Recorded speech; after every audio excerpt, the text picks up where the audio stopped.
Lord, to whom shall we go? You have the words of eternal life. 21st Sunday in ordinary time, August 22nd, Sunday reflection. Life is a choice. Always we have to choose.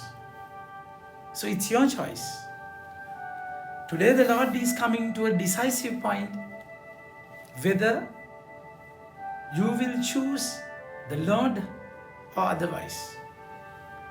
The first reading we find Joshua gathering all the Israelites to Shechem and ask, if it is evil in your eyes to serve the Lord, choose this day whom you will serve. Because that environment is full of distractions, other gods. So it is a polytheistic society.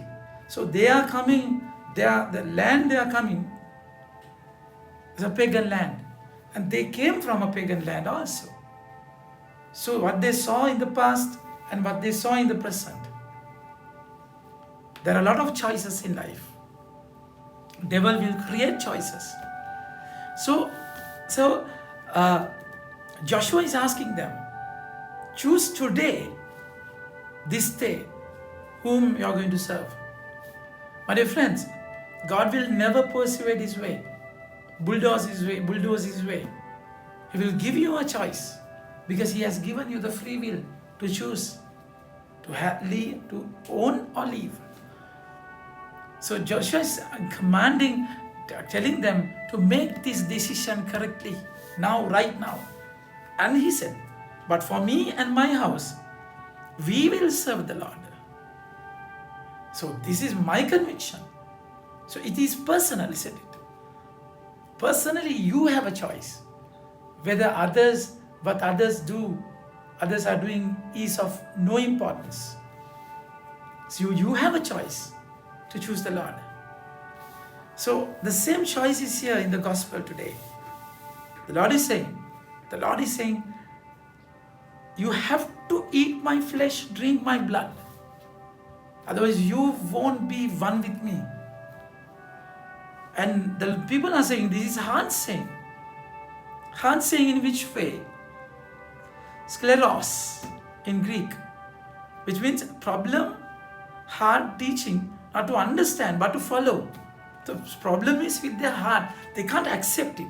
Because the word, when it comes to eating, the word the Lord's use is not estio, which means human eating.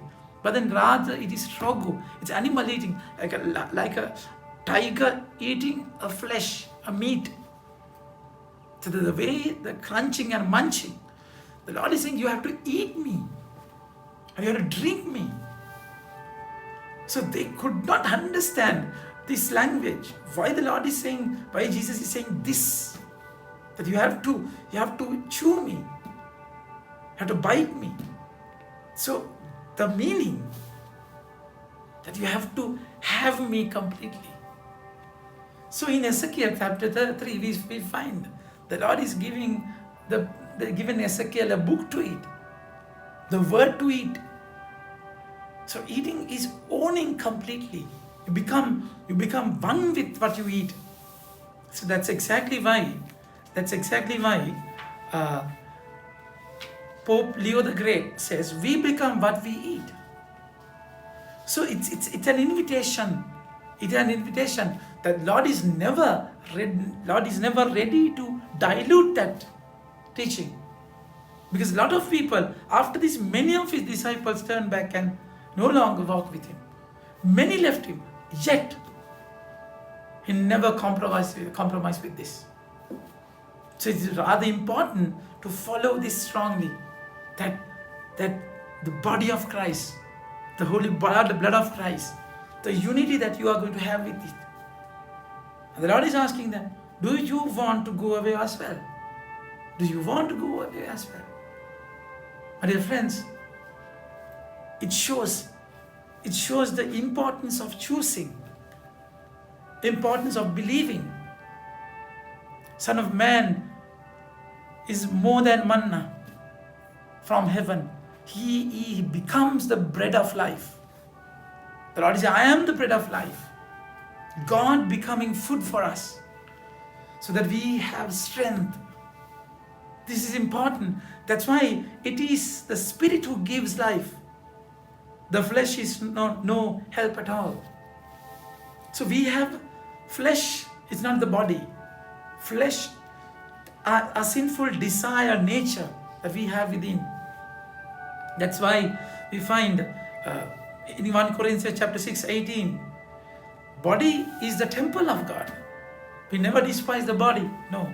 But then flesh, in Galatians 5:16, we find the contradiction between the fight between flesh and the spirit. And also we find in Romans chapter 7 verse 15, St. Paul is saying, I don't know what I do. I do what I don't want to do. So it's the sin within me provokes me to do what I don't want to do. So this is flesh. So it's a continuous battle, isn't it? To live according to the Spirit of God. You have to nurture, you have to feed that Spirit, awaken that Spirit. That's why the Lord is saying, the words that I have spoken to you are spirit and life. So Eucharist with the word becoming flesh. Eucharist means that. The word of God and Eucharist will awaken the Spirit. That's exactly why in Matthew chapter 4:4, the Lord is saying, when he was hungry, Satan came with a stone to convert into bread. The Lord is saying, man must not live on bread alone. Rather, because of each and every word comes from my Father. It's a word of God, the power of the word. So we are in a journey where we should awaken the Spirit. For that, we have to have the Lord. Eucharist is of paramount importance. That's why Eucharist is the source and summit of Christian life. The true presence is there. True presence is there. And many left. They are the disciples. Many disciples left. Those who performed miracles, preached, and did the mission, yet they could not believe this. We Catholics, isn't it? We receive, but do you really believe? And one among them, they went and betrayed the Lord. The Lord says, he's a one among you is a devil. So Eucharist, he ate the Eucharist and devil entered him. So it's not a simple thing. It's your choice, my dear friends, how you are going to prepare. So once you have the Lord as the Eucharist, the bread of life, you're called to live a Eucharistic life. Eucharistic life. We find in the second reading beautifully, the Lord is saying, submit to one another out of reverence for Christ. Because of Christ, wives submit to your husbands. And because of Christ, husbands, love your wives. Because Christ, the way Christ loved the church is we, isn't it? So we are the parts of the body, and Christ is the head. So we become one.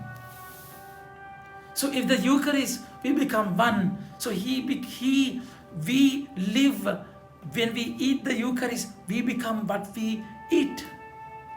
So we become what we eat, and we live because of Jesus. One thing, we live because of Him, and then we live for Him to complete His mission. My dear friends, it is important. Frank Sheed said, before communion, the bread does not look like Christ. And after communion, the community does not look like Christ either. You can't, but then you are invited to live a Eucharistic life. So because of Jesus, I'm going to give my life as a food to strengthen the other person. So have Him, be with Him, and live a Eucharistic life. That is your invitation. Amen. May God bless you.